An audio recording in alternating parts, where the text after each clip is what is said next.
on bloody ground. Game number 2, Saturday the 3rd. The first one was fantastic. And now we're trying out the biblical rules. Hittites v Sea Peoples. So here we have the Sea Peoples. So we have an elite unit armed with hand weapon. Yeah, hand weapon, throwing weapons and some javelins. 4 units of formed Sea Peoples warbands. Are they warband? They don't have warband, no, they're just normal troops, formed unit, and they just have throwing weapons and armour. They don't have any javelins. A baggage train in the back, some archers, and the general's obviously scared of the Hittites because they're way back, nowhere near their troops. And on their right flank of the Hittites, we have the Chariots, a unit of Chariots, 16 slingers, very powerful, and then 16 archers in the wood, again hiding. So what we have here is a unit of Syrian bow. So they are they're just a light unit. They're only leadership 9, but they do have a 4/4 bow, so it's quite powerful. And of course, they're going to rush forward and take out those chariots. Believe that, believe anything. In the middle, we have the battle line of the Hittites. So there's 2 spear units on the flank, an elite body in the middle, and a unit of mercenary Haribo.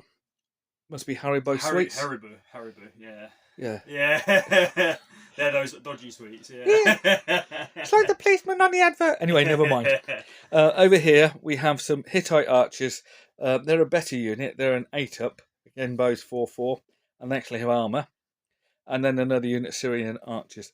And the Hittites have sent forward a squadron of Hittite chariots and a mercenary squadron of Marianu chariots.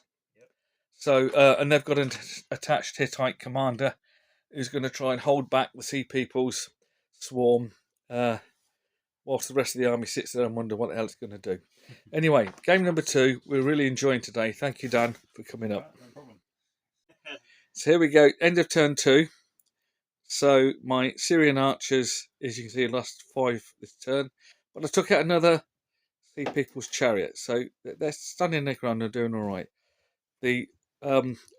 So in the combat here, the Syrian archers, the 3 units, the slingers, the chariots, and the archers, be coherent, Paul, actually took out 5 of my Syrian archers. Sea People's Syrian. Right, here we go. Take 59. So on this side of the table, the Sea Peoples have got the initiative of the turn. So they went first.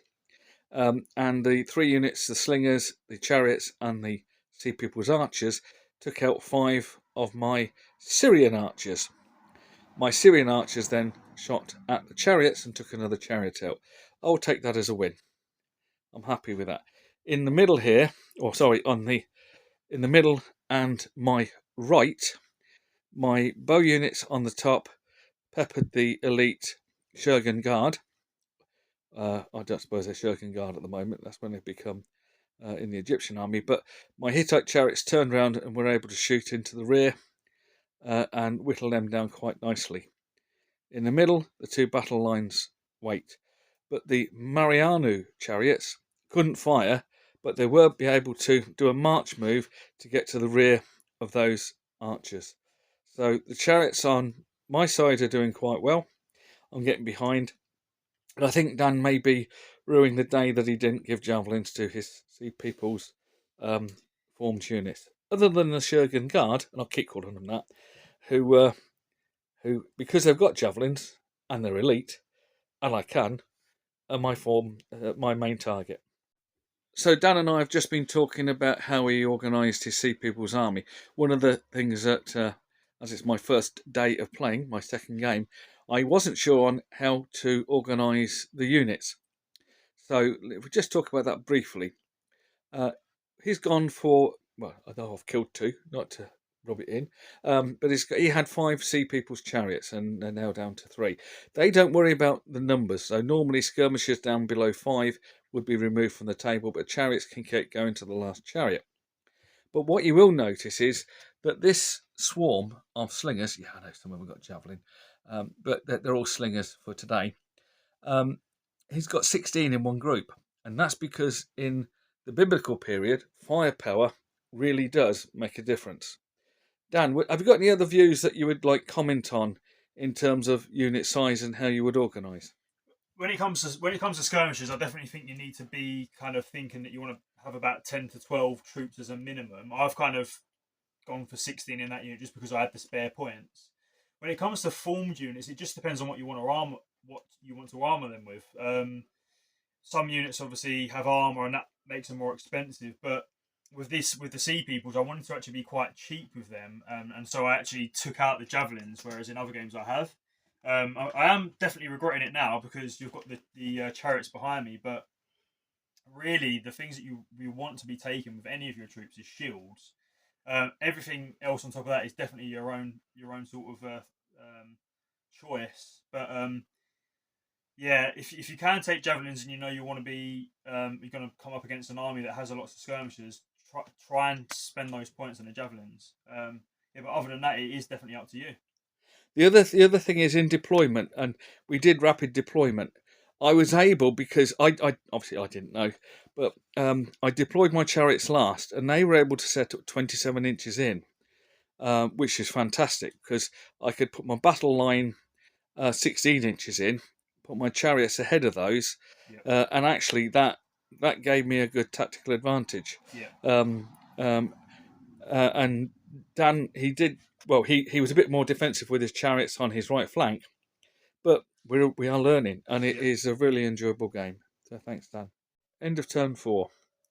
So on the Sea People's right flank, the chariots and the bow units have been fairly cautious using their bow fire to do damage. Uh, there's a gap in that central zone, which we'll talk about in a minute. But the Hittite, Syrian archers, and slingers are actually still viable, so that's quite good. As we move down here, it's a slightly different picture, so I'll try and come from this angle. The Sea People's charge into the centre of the Hittite line, or the main battle line, has gone in the favour of the Hittites.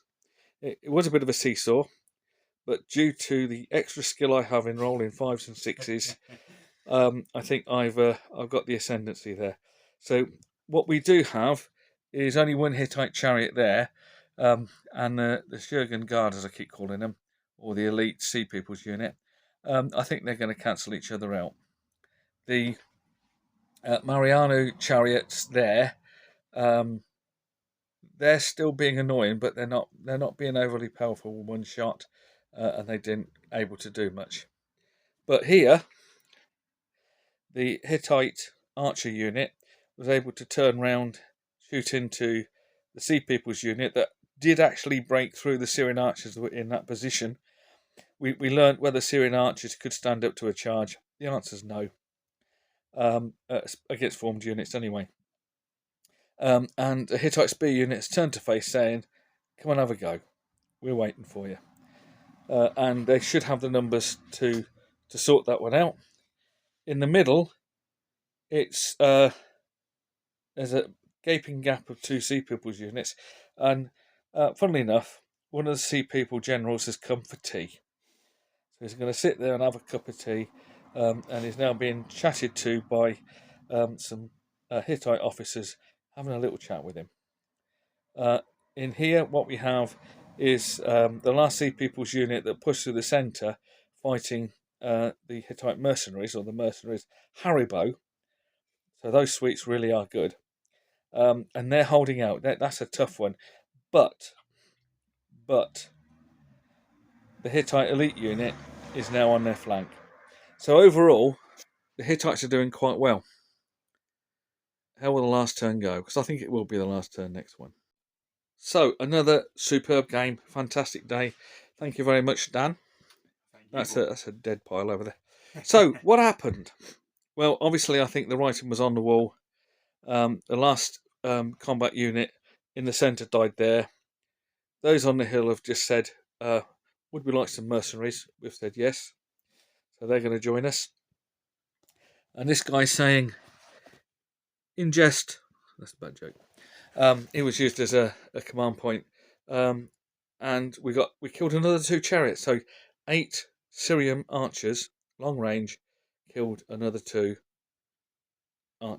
chariots. So Dan and I have been talking about chariots. Now they play very, very well.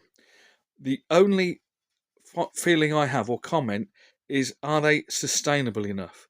I do feel that they're too susceptible to being killed. So I think, do they need something such as perhaps a +1 additional armor save, or 2 lives, or something else? Now I'm sure that some of the viewers to this, assuming we've got 3, hello mum, he's still there, may actually come here and say that they'll have experiences of how they use chariots. So I think it's a superb game. So a niggle, and it is a niggle with a small n, is, are chariots sustainable enough? Are they durable enough? Do they need something? But other than that, thank you very much, Dan. Yeah. What is your view on your Sea People's list? So I made this list in as a reaction to an army that I played against New Kingdoms, and I think that javelins in my units would have been very useful. And I did say at the start of the game that padded armor, I feel like padded armor was definitely worth the point, but I think you have to get lucky with the 6s. So maybe I could have saved a few points here and there. Maybe had another unit, another formed unit on, or maybe the Sea People can choose to have their units as light troops. So maybe that extra movement would have been helpful as well. So yeah, I mean, I definitely have to rethink what I'm doing. But a really good game. The Hittite spearmen actually are quite tough. You don't really want to fight them to the front unless you have, cause some casualties from shooting. So yeah, next time I fight them, I'll definitely be doing that. But yeah, I tried my best and it didn't go well.